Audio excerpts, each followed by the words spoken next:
to the meeting of the Grandville City Council. I'd like to call the meeting to order and ask Marcy to call the roll, please. Councilmember Gelderlos. Here. Merringa. Here. Norhuck. Here. Steenstra. Here. Truist. Vanderwall. Present. And Mayor Mas. Here. Well, tonight for the invocation, we have Pastor Lori Youngson from Ivanrest Christian Reformed Church. So, for those of you who wish, I'd invite you to stand for the invocation. We're going to follow that with the Pledge of Allegiance. Let us pray. Holy God, Lord of all, you have created our world by your hand, and you've given us the ability and the responsibility to tend and care for it. God, we thank you for that awesome privilege.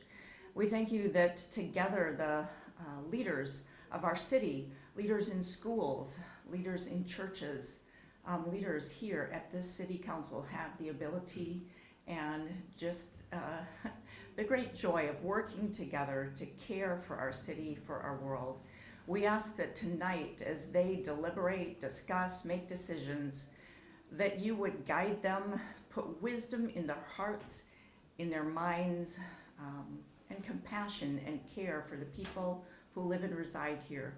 Lord, may all the outcomes of their work tonight be for the well-being and the flourishing of your city, your world. We ask this in Jesus' name. Amen. I pledge allegiance to the flag of the United States of America and to the republic for which it stands, one nation, under God, indivisible, with liberty and justice for all. Pastor, thank you so much for being with us tonight. I appreciate it. Thank you. Councilmember Truist has asked to be excused tonight. Is there a motion to excuse all? So support. Support. Any discussion? All those in favor, please say yes. Yes. Any opposition, please say no. Great. You also have an amended agenda in front of you.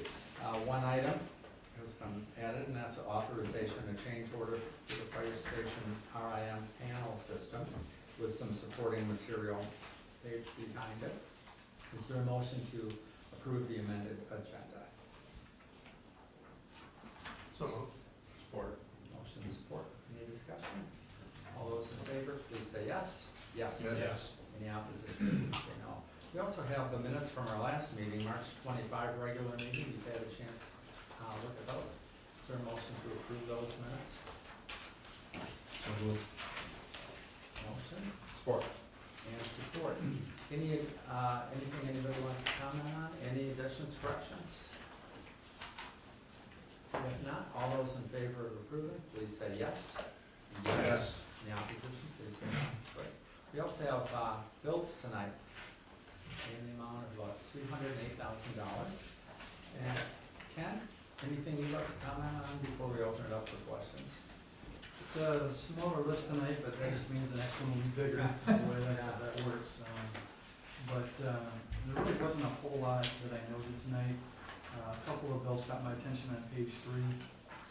One invoice for OCBA, that's our Middle Park designers, and they're in the process of working on the construction documents to put that out to bid later this year. So that was progress billing of about $13,000, which represents about 43% of their work being completed to date. And there was a small bill on there, just $2,655, same page, for Scott Civil Engineering. I just point that out because that's the entity that we work with on our bridge inspections, and we have engaged them to work on the new bridge. They call it the Service Road Bridge over Buck Creek on the property council bought last year. And this amount included the survey that was necessary for them to start their work. So there may be other questions though, Mr. Mayor, so we'd be happy to try to address those. Any questions for Ken on any of the bills tonight? If not, is there a motion to approve the bills tonight in the amount of $208,847.55? So moved. Motion Support.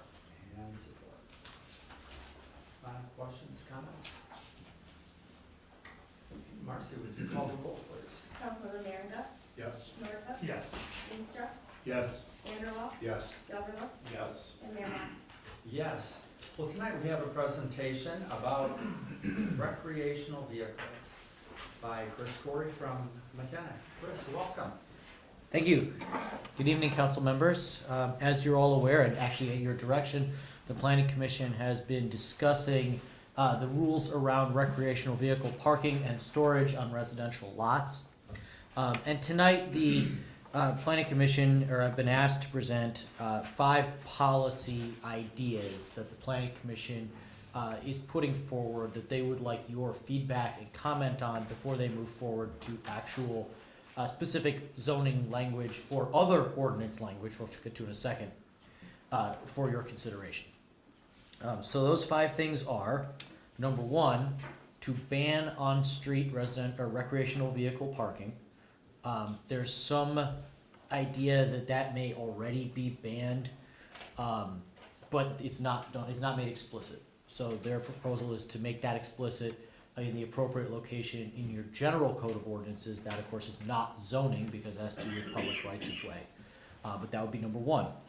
Number 2 would be, rather than the current language about number of days, 7 days parking, 48 days storage, which is hard to enforce, to simply establish a season under which, or within which, parking an RV in a front yard driveway is allowed within rules. So that would be kind of a loosening of the current rules, but it would be a little simpler, or a lot simpler to enforce. It's simply, the season begins April 1, it ends December 1, it can be consolidated from that, but something of that nature. That's when parking an RV in a front yard driveway is allowed. Otherwise, it's not, with an exception that I'll get to. Number 3, to keep winter storage rules the same as they are now, which basically requires homeowners to set up an RV parking area in their backyard, with pavement, with screening from their neighbors, fairly robust requirements. The idea is this is not just I drove it in my backyard and left it there, but I have created a space for it where it goes back to every year. Keeping those rules in the ordinance is the Planning Commission's recommendation. Next is allowing recreational vehicles that are parked in a front yard driveway, or requiring them, if they're in the front yard driveway, to be at least 5 feet off the sidewalk. Current rule is not blocking the sidewalk, so the trailer hook or the back of the vehicle can be right up against the sidewalk. As long as it's not blocking, it's not a violation. Planning Commission's recommendation is increase that to a full 5 feet for safety purposes, and also for vision purposes, for drivers pulling out of driveways, for people walking on the sidewalk, etc. And then the final recommendation is to develop a short-term winter parking permit. So as I said earlier, front yard driveway parking would be banned in the winter, except by this front yard parking permit, which would have a nominal fee and would allow something like 5 days of parking, 3 instances a season for someone who's going to go winter camping, or if it's unseasonably warm, they would be able to obtain that permit and park for that period of time. That would be enforceable because we would know the beginning date and the end date, because they would have to come to the city and let us know. The hope of the Planning Commission is by moving forward with these policies that we can simplify that section of the zoning ordinance, and make enforcement simpler and make life a little simpler for residents, and also for those who are concerned about the proliferation of RVs in their neighborhood. By, as you may notice, some of these rules dialing back on regulation and some dialing up, to try to create a fair and balanced situation. So my task tonight is to take feedback, response. Do you like it? Do you hate it? Do you want to change? You got recommendations you want the Planning Commission to follow, and they will continue this discussion in 2 days at their meeting on the 10th. Comments, questions? John? Just a comment and a question, I guess. So thanks for working on this. Obviously, it's a topic that's come up and had quite a bit of discussion. We've had quite a bit of feedback from residents about it, so it's helpful. I guess I'm curious, are you suggesting this is kind of an a la carte list of items that could be, pick some, don't pick others? Are you suggesting that it's kind of they all could work together, like you could adopt all of them and there wouldn't be any conflicts between them? Yeah, I think the idea is that they would work in tandem, so that we would create a system where you have a summer system and a winter system, which is what we have now. But the summer system's very complex and hard to manage, and the winter system puts a lot of burden on homeowners. Planning Commission's thought was that the winter system is mostly okay, but it needs a little bit of a release valve. It needs an opportunity for someone who's going winter camping or ice fishing and just needs to have a thing in their driveway over the weekend or something like that, to be able to do that without violating. And the summer system, the thought was, it's just too complicated right now. 7 days, 48 days, blah, blah, blah, it's too much. And the proposal is, hey, it's summer, people are gonna use their RVs, they can have them in their driveways, they just gotta keep back off the sidewalk a little bit. That was the thought process. We're distinguishing between parking and storage, right? In this, we may be getting away from that and thinking of things more in terms of in the summer you park and in the winter you store. In terms of how those two words would be used. So you couldn't park it in the backyard, you can only store it in the backyard. You can't store it in the front yard, you can only park it in the front yard, is that what you're saying? Yeah, the second one, yes. The first one, not necessarily, because you could park in the backyard for a short period of time. Though, again, our backyard standards do not allow parking on grass or that kind of thing. So you would have to have the foresight to have a paved spot, to have the required landscaping and screening, which I guess you're right. At that point, it's storage because you've had to make it into something that's not ad hoc. Right. The storage requirements. Yeah, you Whether have you're to have parking, storage moving it, requirements. or leaving it there. Hmm? Okay. Thank you. So it looks like the planning commission and you have worked and gotten definitions in place. So now, the next meeting, you're gonna get more into the nitty-gritty and more questions that. Yeah. Exactly. But the planning commission wanted to know, they wanted me to here tonight so that we can make sure we're on the right track. Planning commission did not want to send something to council that you guys are gonna say, wait, what the heck is this? We don't agree with this, we sent it back to you, and now we're into summer and we haven't changed anything yet. So in order to try to get something on the books before the season really kicks into gear, that was the idea of coming here tonight. Yeah, just to kind of recap and bring us full circle here, we had as a planning commission, Chris, was it a year and a half ago, 2 years ago? Some 2 years maybe, yeah. Redid the ordinances, and we came back with this revision to storage. Obviously, we all know that we had a lot of residents here on both sides of that talking about why there was a problem, and there was confusion and infringement and all that stuff. So the direction from council was to go back to planning commission to say, let's look at this again. So we did that over several meetings, including public comment and including comments from our code enforcement officer, which I think were extremely valuable. I agree. And this is kind of what we came up with as far as kind of a loose umbrella. And I suggested, hey, Chris, if you don't mind coming back to council to say, here's what we've come up with over 3 or 4 meetings, what's the pulse, what's the, where are we at with this, before we kind of drill down again. So I guess that's kind of where we're at. Does that make sense? Carolyn, did I miss anything on that? That's fine. Okay, so I think we're doing our best chance at a draft language, but we wanted to make sure council heard this before we keep spinning our wheels and then bring it back to council, and council says, nah, and we're back to it again. So. Well, from my point of view, I mean, no big red flags went up when I looked at these things. In fact, it looks like it's gonna simplify enforcement. That's probably a good thing, so. That was my initial reaction. I was just gonna say that my original opposition to the revision package was that I feared that this wasn't going to be enforceable. And so I think this completely eliminates the subjectivity that we were seeing, and the idea that there isn't someone walking around with a clicker. If someone is gonna drive around through the city and try to determine who's in violation, they now only have a few months that they're gonna be driving around instead of the whole year driving around. So I see nothing here that I would oppose. I think we're moving in a great direction here. Some of the enhanced restrictions I like, so I think this is really moving in the right direction. I appreciate it.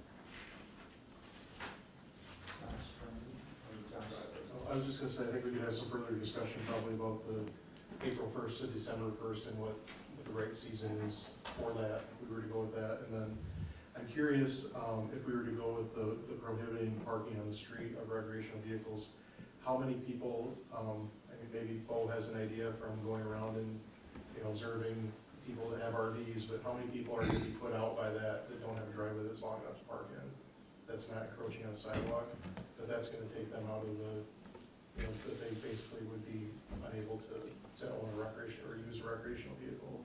I do like the idea of not having them on the street, because I think they cause visibility issues, they take up a lot of parking spaces.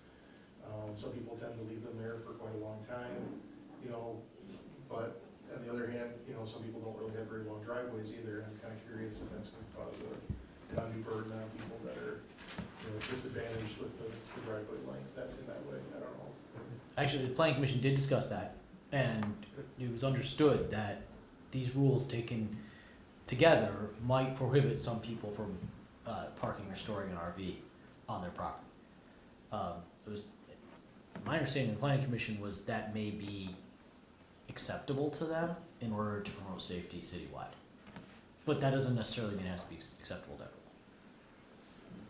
everyone. I mean, every point you made, Josh, we've talked about, you know, the April first, December first, does that catch hunting season? Does it, you know, start with April first because of, I can't remember why we started that early, but, you know, early prep for boats, whatever. I mean, I think we tried to make it as broad as possible because it's easier Yeah. to dial it back, Yeah.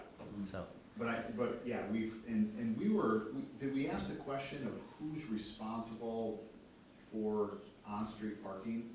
Did Bo say that was could be a potential police issue? Yeah, the parking violations would be, would be a police issue, not a code enforcement issue. But an actual. Yeah, Yeah. well, but you have there's the state motor vehicle code and you have your streets and sidewalks ordinances, right?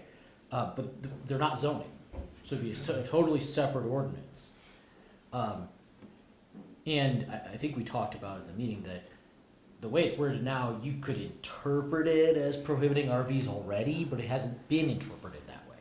So we would probably write new language to say, define recreational vehicles and say they're not allowed in the streets, if that's the policy direction we go. Randy, I wanted to check with Liz, do you have any thoughts about that as far as police enforcement on street? Right now, it's not illegal to park an RV on the street.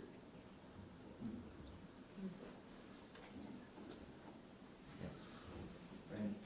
Yeah, just a couple questions, kind of thinking like Councilman Mario. I guess my first question would be in regards to just vehicle parking. If you have a car, and I'm going back thinking history here a little bit, there was a time where we voted, except for Josh, you're the only one, but we voted not to put sidewalks in over on the north side of 28th Street because those parcels, those homes are so small. And a lot of people had a hard time even parking 2 cars in their driveway, you know, if we would put the sidewalk in regards to this issue of walking the sidewalk. So if you have a vehicle, pickup, sedan, whatever right now, is there a 5-foot minimum for your car, that your car has to be 5 feet over the sidewalk? And then, I guess I would just have some concerns, because we do have areas in the city where people have very small driveways or tight lots, and they might not be able to comply with the 5 foot off the sidewalk rule, or even fit their RV in their driveway. And would you, just thinking out loud, would you somehow, you know, force somebody that ends up putting their boat on the road or the street because it's not a camping trailer or some of these type of issues? Would boat be considered recreational vehicle? I think with the definition of Yeah, the intent is that a boat on a boat trailer, listed on page 2 as one of the things that we would count as a recreational vehicle. The point about lots, some lots being more burdensome than others is a good point. I actually just worked with another community that, and this is gonna add complexity, but thought about, what if it's a small lot? What if they have a big front yard and a small backyard, or if they have a small, big backyard and a small front yard, and they actually put in several different sets of standards that if you meet these dimensional criteria, the rules are different. It made their ordinance long and cumbersome to read, but if you are a homeowner that falls into one of those little carve-out categories, it made people happy. So something the planning commission consider, but I think with the complaints that it's already too complicated, Yeah. that's a big concern. Yeah. I guess my thought would be maybe there's an opportunity, if we're gonna do the permit thing for the short-term winter parking, maybe there's an opportunity to do a short-term summer parking on the street permit of some kind, you know, if you meet certain requirements or something like that, just to be a little bit more equitable. I guess I'm just concerned if people already have RVs and have normally been parking them, now we put a new rule in place and that kind of puts them out. You either gotta sell the trailer, find some other place to store it. You know, it's one thing if it's a neighborhood and somebody buys a house when the rule's already in place and doesn't have an RV and knows that they really wouldn't qualify to be able to use their driveway to store an RV, but I guess I'm just thinking of people that already have existing conditions, but we have people that park on the street with their, you know, work vehicles or their trucks or their trailers and things like that too, so that. And we did talk about that as well, large commercial vehicles that are parked in residential areas. I've got a truck with like a commercial trailer on the back or something like that, it's the same kind of thing. Yeah, I think the big question there is, do we think we could administer something like that? Right, can we create a little sticker that put in the windshield that says, I'm allowed to do this because I qualify because my house isn't, my driveway's not long enough or something like that. If we think we can, then we can, but if we're concerned that that's too much administrative burden, then I'm not sure it's gonna work. So it really comes down to where we think we can handle it. I'm all for keeping it simple though too, I wouldn't wanna go the route of making different exceptions for different lot sizes and things like that, that would be very complicated to try to administer. and communicate.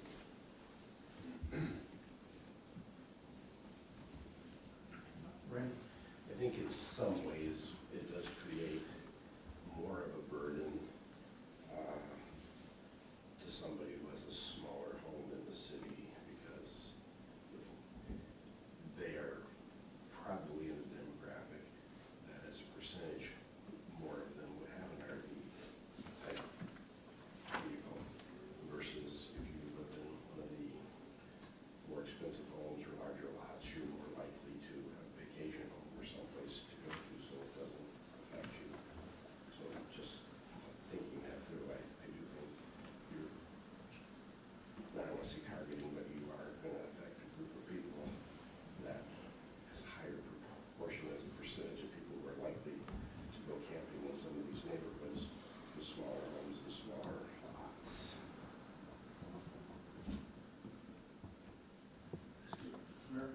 Yeah.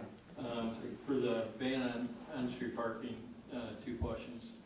One, is it both attached and unattached recreational trailers?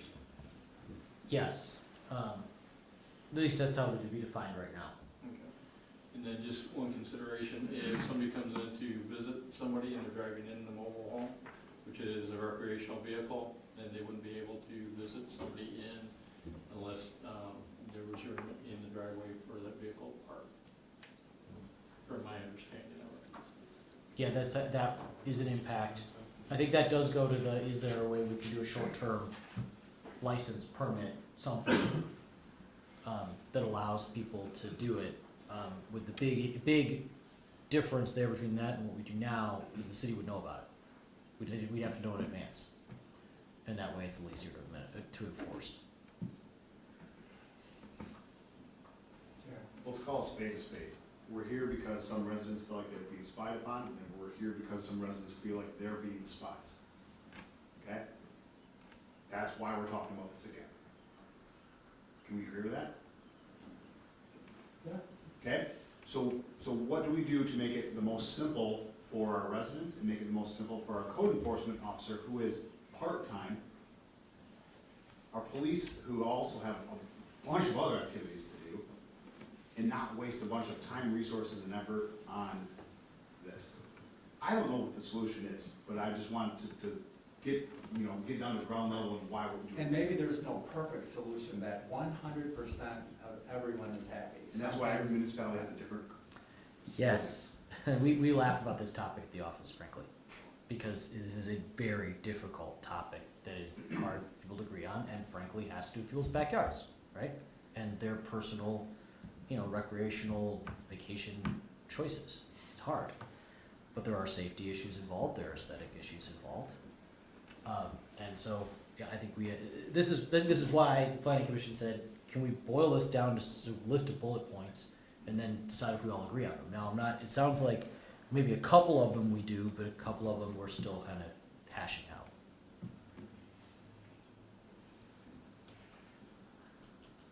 I'm curious, you guys have talked about this at planning commission already? Yes. Multiple times. Okay, have some of those residents who were here sharing their concerns, been at those meetings and provided any input on these ideas?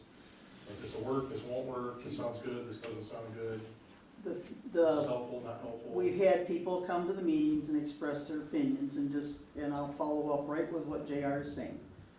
We have homeowners who are complaining because the vigilante is out there measuring with the yardstick and has a clock and says they were here 5 minutes longer than they're supposed to be, calls the code enforcement person, and then bitches at the code enforcement person because he's not out there 5 minutes after he gets called. Of course, he's not at work, he's down in Florida because he doesn't work in the winter, he doesn't work at that time of the year.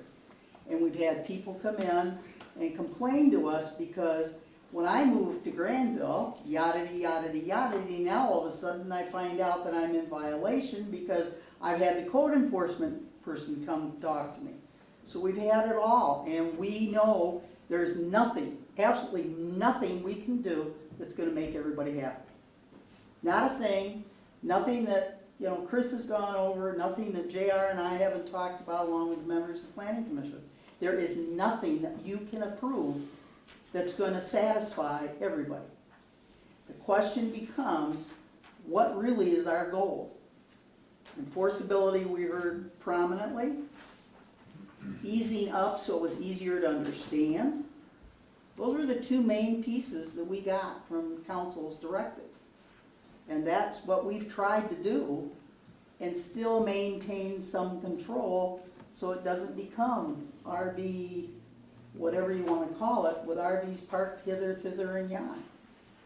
We've talked about the fact that we have some areas of the city, most notably the old district, where the driveways aren't long enough. But we've also had the complaints with, well, they park them and block the sidewalk. So I can't even jog, I can't walk, I can't walk my dog, can't have my kids ride their bicycles. So what do we do with that? Because we have to accommodate 10-foot driveways along with 30-foot driveways. And that's where our problem is. But yes, we have had people come, we've had people write us, mail us, email us, yeah. That's what I wonder. I mean, I agree with what you're saying. There's multiple reasons why we're looking at it, so it's very specific ones, others where people are just saying it's complicated, I didn't know the rules, it's difficult to figure out. I just was curious if you were getting input from people that had brought the concerns forward initially. It sounds like you have. Well, good luck Wednesday night. Yeah. Just by our discussion here, can we assume that we're all pretty much in agreement with number 2? And we like the expanded time, and that's gonna be more enforceable? Okay, then, is there any way, did I hear you say, Chris, that, our JR, you were talking about tags or whatever from the city. Chief, can we have, people who can't fit them in the driveway? Would that be an option to get tags to be able to park them on the road? On the street? If it's not an issue now, I think I heard you say. It's not illegal as long as they are legally parked. Like you said, vision, they have to be so many feet from the curb and that kind of stuff. The biggest logistical issue for that would be the cost involved in getting the window sticker or whatever made up, and then just figuring out who is going to be administering that. We'd have to come up with a set of criteria for when they get approved too. Because it really shouldn't just be everyone who asks, right? It should be something to do with the size of their lot and whether it's legal to park on the street in front of their house, and how much space between their driveway and the next driveway, and all, you know. And we can try to make those objective, but that gets to what I was talking about earlier, where now it's like this long list of carve-outs. But it's doable, so long as the administration thinks it's doable. Well, I guess my suggestion wasn't like on a permanent basis, but like allow it for a short term, like loading, unloading for a period of a few days on either end of the trip type of thing. Just to allow people the opportunity to, because they still gotta find some place to store them if they're not parking them in the winter. Maybe that's in the backyard, but just the people that, you know, if they're unloading, loading, getting ready for a trip, that they can't have it in their driveway, where can they put it, you know? I wasn't thinking like indefinitely, like you get an exception, you can park on the street all the time. Like for set dates. Within reason. You know, what's interesting too, about Randy, about your comment, and I agree with your comments too, if you happen to have a short driveway and you wanna park on the street, well, chances are those streets are also probably a touch narrower than the other streets, so that becomes a problem there. You know, we've had specific examples, like there's a trailer in Pike that has a makeshift scaffold built around it, literally, all winter long. I mean, and the trailer is this close to the sidewalk. Not really the look the city's going for, safety-wise, aesthetic-wise, neighbors have been asking about that. You know, parking over the sidewalk, and neighbors wanna look out their window, and they can't even see, when the school bus is coming to let their kids out because the trailer's hanging over, you know, from the neighbor. I mean, there's all these loose and random things about, we're not gonna please everybody, but I think we wanna do is just give our code enforcement officer a chance to do his job, give our residents a chance to have summer fun, because we have a short window of that as it is, but also provide like an opportunity for people to just like not be bothered by others. So, that's why we're spinning our wheels at planning commission level as well. I feel your pain. Well, these are good suggestions. But there's a lot of people who, we have such a short season, they just want to have a few months to camping and make it as smooth process as possible and be done with it. And if we have winter violations in the ordinance, we don't have a code enforcement officer, and we during the winter. You know, one question I haven't asked Chris or Chief about is, let's say Bo shows up and says you're in violation. What's the next step? You're in violation again next week, and then you're still in violation, or does there come with a price tag? So Chief can answer some of this if he wants to. Yeah, we have a hard time bringing people to jail for real crimes. And I'm not trying to be flippant, I'm really not. You know, we have to issue summons now. It's not even like we don't get warrants, we get summons where we invite people into court. And then when they don't show up for that, they get another summons, and then after that, we get a warrant that, now we can go pick them up. There is a fine system. I can't tell you exactly what that is, but for every municipal violation, there is a set fine. It's not all that much, to be honest with you, but it does take several steps to get to that point. A violation of the zoning ordinance is, I think, a civil infraction. Correct. And there's language in there that essentially says each day that a violation exists could be a separate infraction. The reality is, if the city cited somebody for 10 days in a row, once the invitation's accepted to go to court, it's not likely that the judge, unless there's a belligerent, aspect to this, they're probably gonna combine them into one, but essentially, what the city attempts to do in its code enforcement is to obtain compliance voluntarily, and, the percentage is really high, it's well over 95%. Generally, when you show somebody an ordinance, and it's a reasonable ordinance, and it's a pretty clear ordinance, and they run the risk of being cited, it's just a far easier path to comply. So that happens well over 95% of the time. we don't have a court docket with a lot of zoning ordinance violations in there. We have, maybe the example you gave is maybe one that's a little bit more obvious, but most folks, if they get a knock on the door from a code enforcement officer, are gonna say, okay, what do I need to do to get compliant?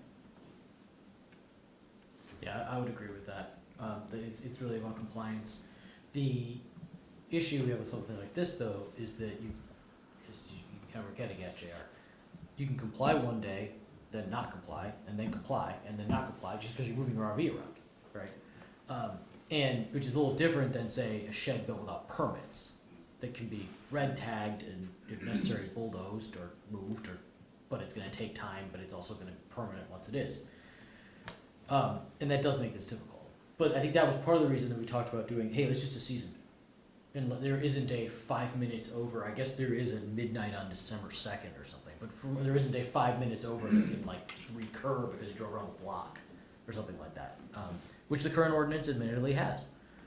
You know, it's like, well, 6 days and 23 hours and 59 minutes, better move the thing, and you know, it's hard. So, yeah, that would be the purpose of that. That's also the purpose of some of these ideas about having a simple pre-approval for a short period of time, and then we know. Oh, hey, well, we get a call. Yeah, we know it'll be gone by Saturday, because that's what their permit says they can do. So, we can get at it in that way, and hopefully maybe have less of a code enforcement issue, and it's more of a upfront administration thing. Hopefully. I don't need to wrap up this conversation, but Chris, you're really good at your job. And I sincerely mean it, and I think that you've heard our concerns, you've heard department head concerns. One thing I hadn't thought about is, like Chief said, you know, Cousin Eddie's coming for Christmas and he parks his RV on the side of your street. One, he's in violation of that and our winter parking ordinance, street parking. So, you know, what do we do with that, right? Yeah. And I think that's what we were trying to get with that was point number 5, short-term winter parking, which is, hey, Cousin Eddie's coming, Yep. 2 weeks in advance, I come to the city, I get him a sticker, when he shows up, I put the sticker on his windshield, it's got a date on it, right? Big marker, says December 27th, he's gone, right? And then that's, so you know, whatever rules we put around that as far as where that RV has to live, you know, or whatever, then that's what we do. But again, there's administration behind that, and people have to do it, and they have to know it's a thing they have to do, and so it is difficult. But at least doing something like that allows us to have a rule and one way to get around that rule, which is nice and simple, right? So I do like that as a sort of overarching construction of the ordinance, but then the devil's in the details. But I'm sure you'll come up with a perfect solution. We're doing our best. It's practical. Yeah, I mean, I don't know, you guys have a lot of confidence given the involvement I had in the first time we did this, but anyway, we're doing our best. Randy? My assumption is, hopefully I'm wrong, I don't know. Anyway, I mean, is the permitting process going to be through the clerk's office? Is this amount to 10 hours worth of work a week, 5 hours, 20 hours? Is the clerk's office able to handle this? Is it a seasonal position? Just throwing it out there. We didn't talk at all about the process involved until we get some consensus on the actual rules, so I don't know that we're there yet. I don't think it's gonna add up to a lot of hours, but it will take effort to initiate it. I don't think the review will take a long time once we have a process. I do wonder, with regard to short-term on-street parking permit in the summer versus winter, Charlie, that sounds like a difficult thing for our plow crews. And if we don't allow anybody to park on the street, whether they're visiting in an RV or they're visiting in a car, that seems like a can of worms. Wintertime, if they want, they have to come in, give a driver's license to all the drivers in the household, and what vehicles, makes, and models are gonna be parked on the street for the wintertime. We give them the exception to do that, but it's a different one, we call PD and they come ticket it, so. That exists now? Yes. Yes. I didn't know that. That's for wintertime parking. only have a room for 2 cars in your driveway, and you got 5 drivers. Okay. It's not just ask for it, get it, it's kind of a hardship. Right? Yes. How many, is it like a handful? There's probably 20 to 30 people, different households that come in. Again, good luck, Carol. Well, I think we do have direction, so I appreciate that. We'll bring some of these comments on Wednesday night. See what we can't, we try to move forward to a public hearing in May if we can get there. We'll see. Thank you, folks. Thank you very much. Right. Okay, time for public comment. Anybody here tonight would like to address the council, please just come on up to the podium, give us your name and address. I think you know everybody here. Chris, welcome.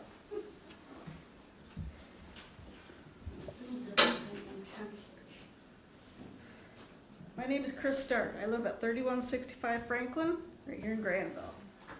You guys are talking about the parking on the street. Winter enforcement is not being enforced, and that's a problem for me. Because I have neighbors that park on the street all winter long. Nothing's done. I've complained, so it's not being enforced. Okay. So, guys, When you're right across from the police department too. they don't do anything. I had a car sit for 3 days. Someone just left it there. It wasn't tagged, nothing was done, but even in the winter, you call, nothing's done. These cars aren't being tagged, it's my neighbors next door. It's gotta be a problem. They have more people living in that house than they have parking for, so they park on the street.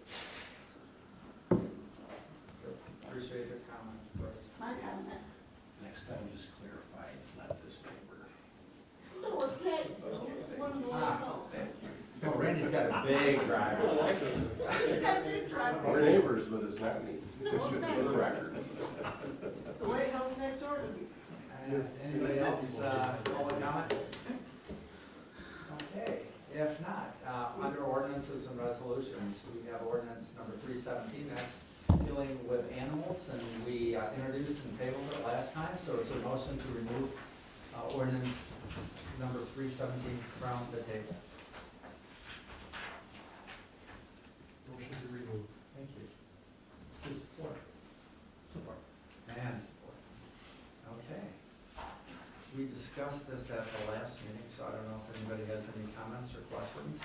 Basically, I think it's just to make animal enforcement issues kind of uniform throughout Kent County and makes Kent County Animal Control in charge. Anything, Matt, you want to add to that? Don't believe so. I think I was here at the meeting where it was first introduced. And the concern was from the county's perspective that they couldn't enforce certain incidents because of the inconsistencies. So this would take care of that. And I think most communities prefer the county to take the lead in that enforcement, those types of enforcement matters than the city. Any comments or questions? Otherwise, is there a motion to adopt ordinance number 317 regarding animals? So moved. Support. Motion and support. Any comments, questions? If not, Marcy, would you call the roll, please? Councilmember Norhuck. Yes. Steenstra. Yes. Vanderwall. Yes. Gelderlos. Yes. Merringa. Yes. And Mayor Mas. Yes. Next item is the consent agenda, and approval would be in the best interest of the city, because there's a purchase order in there for DPW generator installation. We have a couple of reports, good reports, again, from the police department especially, and treasurer's report as well. Minutes from Park and Recreation Board from February meeting, the tree board, a couple meetings, recent one and one in March, and Historical Commission, March 18th. And Justin, I noticed one of your people was kind of invited to speak, I think, at a class, so that's kind of nice that I was not at the last Yeah. meeting, so So but I it's saw kind that. of a nice thing. Yes. Next is resolution number 3342 to set a public hearing on our upcoming 24-25 budget for May 13 at 7 PM. Also a proclamation. Now Mitch is going to be very interested. That's May's Garden for Wildlife Month. Nice proclamation, I read through that. And then the purchase order and request for DPW generator installation. So is there a motion to approve the consent agenda in the best interest of the city? Motion Support. and support. Anything anybody wants to talk about in particular on any of those items? Questions, comments? I'd just like to say kudos to the police department for making those reading videos, chief. That's pretty cool, and involving the high school students to film them. 2 thumbs up. The Grandville AV program is outstanding what they can do, so we're happy to partner with them.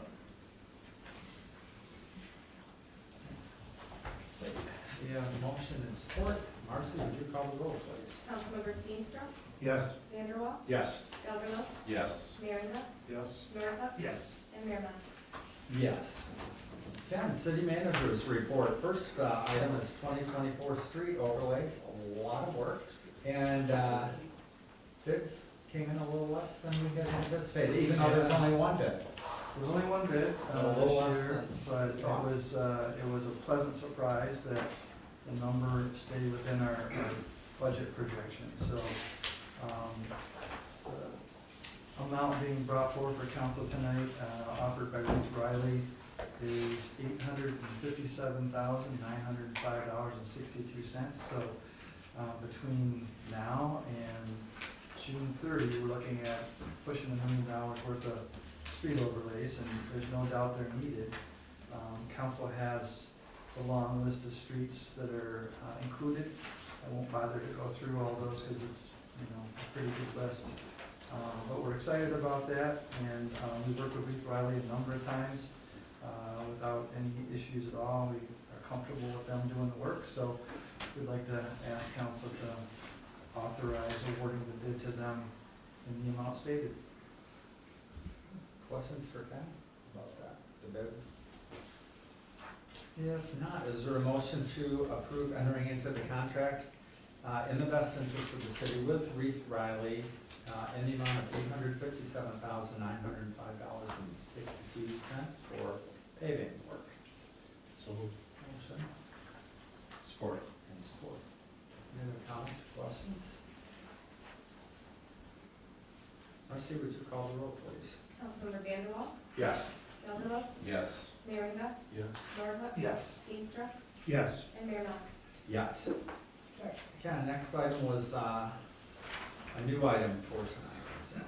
Yeah, it actually came to the chief's attention this morning, so it was far too late for including on the agenda, but we have put it on there for requested council authorization, primarily because by doing it tonight, we can ensure our project starts at least 2 weeks sooner than it would have otherwise. I'll let the chief kind of explain the improvement that's part of this. We've talked about it a little bit before, but chief, you want to do? Sure, this is the improvement that was discussed, seemingly favorably received at the budget workshop, the addition of the ice dam mitigation system to the project. What I learned at 9 o'clock this morning is that has to be added on the front end, not at the back end like we initially thought would be possible. So this is budgeted for in the 24-25 fiscal year budget. That's when the bill will come due, but we're asking to approve the change tonight and approve that order so we can keep the schedule fairly intact for the construction. Okay, so that's the $71,799.10. Yes. So essentially, what we want to be really careful and clear about is that, as discussed at the first budget work session, this is included in our budget that council is discussing, but we're asking for the authorization ahead of the budget approval. The good news on the dollar amount was we were talking $100,000 amount at the budget work session, and now with the information we got, it's actually a pretty good distance less than that. There So still might be some adjustment in there on the electrical end, but probably not and then will it get all the way to the 100 we anticipated? Yeah. So, and the alternative here, if I understand the chief's communication this morning, is if we don't approve this yet, the project won't start until we get it approved. So, we're anxious to get the windows in the road project done during the warm weather months, not the cold. So, that's the reason for expediting the request to the council.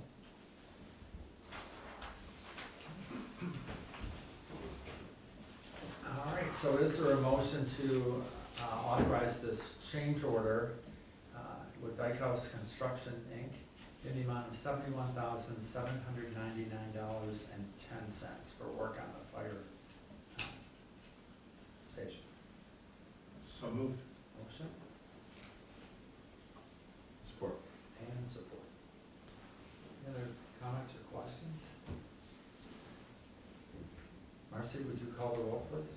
Councilmember Gelderlos, Yes. Merringa, Yes. Norhuck, Yes. Steenstra, Yes. Vanderwaal, Yes. and Mayor Mas. Yes. Thank you for that. Anything else before we go to our final item? Just a couple of reminders for the council. One is the budget work session scheduled for next Monday, 6 PM at the Grandville Clean Water Plant Training Room.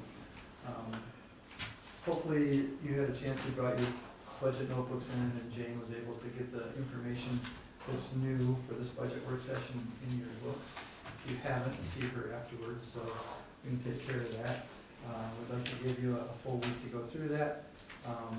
The good news is that we're looking at no need for a rate increase either on the water or sewer side, so I think that should make the budget review that much simpler. There's also, because it's a 6 o'clock start, there's a menu choice for you to make if you wish to have a meal as part of your work session, so do that for us. Second reminder is just for your future calendar, we haven't put it on a council agenda yet, but the 4th Monday of May is Memorial Day again this year, so we typically would ask council to change the date of that regular council meeting from the 4th Monday to the 3rd Monday, and if I got the dates right, I think it was from the 27th to the 20th this year. So we'll be putting that on the next city council agenda. Just thought, heads up for your, if you haven't looked that far ahead to the calendar yet, that you can get that 20th date saved. That's it for me, Mr. Mayor. Well, before we go to the final item, which is to recess to a closed session, let's go around for council member comments. Jared, what's the order tonight? I just wanted to, thank the council and department heads too for chiming in on the RV ordinance. It's not an easy task, and we're not gonna make everybody happy, staff or residents, but we can keep pursuing the best option. I appreciate you guys chiming in and listening and reflecting as well. And we brought some different perspectives here tonight that we hadn't thought about at the planning commission level, so thank you. That's it. I have nothing. Just help, that's Josh. Nothing to You know, I don't either, so, not really. Okay, so there's been a request to recess into closed session to talk about the ratification, possible ratification of police rank and file contract. Is there a motion to recess? And then we'll be coming back into open session. And support. Marcy, you call the roll on that, please. Councilmember Merringa, Yes. Norhuck, Yes. Steenstra, Yes. Vanderwaal, Yes. Gelderlos, Yes. and Mayor Mas. Yes. Thanks, everybody, for being with us tonight.